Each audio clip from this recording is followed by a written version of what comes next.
bien sûr depuis longtemps, depuis presque 20 ans, l'accession à la propriété qui est pratiquée sur le territoire de la communauté d'agglomération de Sophia-Antipolis, et plus particulièrement sur Antibes. Mais aujourd'hui, on a un outil nouveau qui s'appelle le bail réel solidaire. Qu'est-ce que c'est un bail réel solidaire?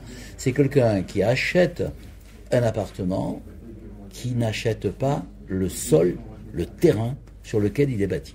Et puisqu'il ne l'achète pas, il le loue pendant une période qui va de 18 ans à 99 ans, ce qui fait que ça diminue très significativement le prix qu'il va payer pour devenir propriétaire. C'est un avantage majeur et en même temps on répond à une demande des classes intermédiaires, des personnes qui se trouvent dans la situation où on leur dit « tu es trop riche pour avoir un logement social, tu es trop pauvre pour acheter sur la Côte d'Azur ». Et comme le prix du foncier est très élevé sur la Côte d'Azur, on a tout intérêt à développer ce produit. On a multiplié par 4 le nombre de BRS qui sont proposés et on a 1800 demandes en attente.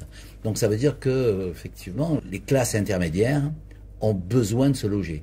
Et on va proposer en fait 2 produits. Un produit qui est le logement intermédiaire, locatif, à prix réduit.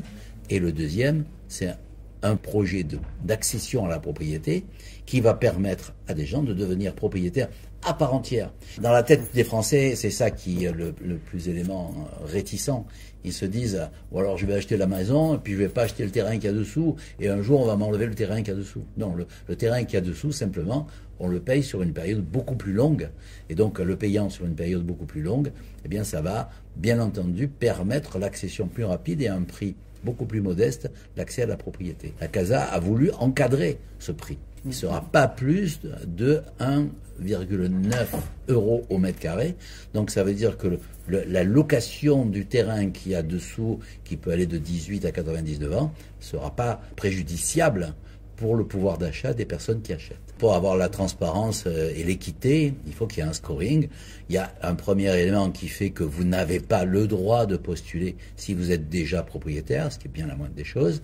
Puis ensuite, bien sûr, on va favoriser les gens qui sont sur place, les gens qui travaillent ou qui ont travaillé sur le territoire, les gens qui habitent depuis plus de 5 ans dans notre territoire et qui veulent, dans l'ascenseur social et le parcours résidentiel, devenir propriétaire. Déjà aujourd'hui, sur les 3 prochaines années, on est à 500 propositions. Il faut qu'on double ces propositions parce qu'elles sont avantageuses pour le contribuable et pour le citoyen, sont avantageuses pour la collectivité, puisque désormais, ce qui sera en accession à la propriété sociale BRS sera déduit des cotations SRU et donc va diminuer les pénalités que vont subir les communes qui vont s'engager dans ce processus. Nous avons une forte attractivité avec des personnes qui sont justement cette classe intermédiaire.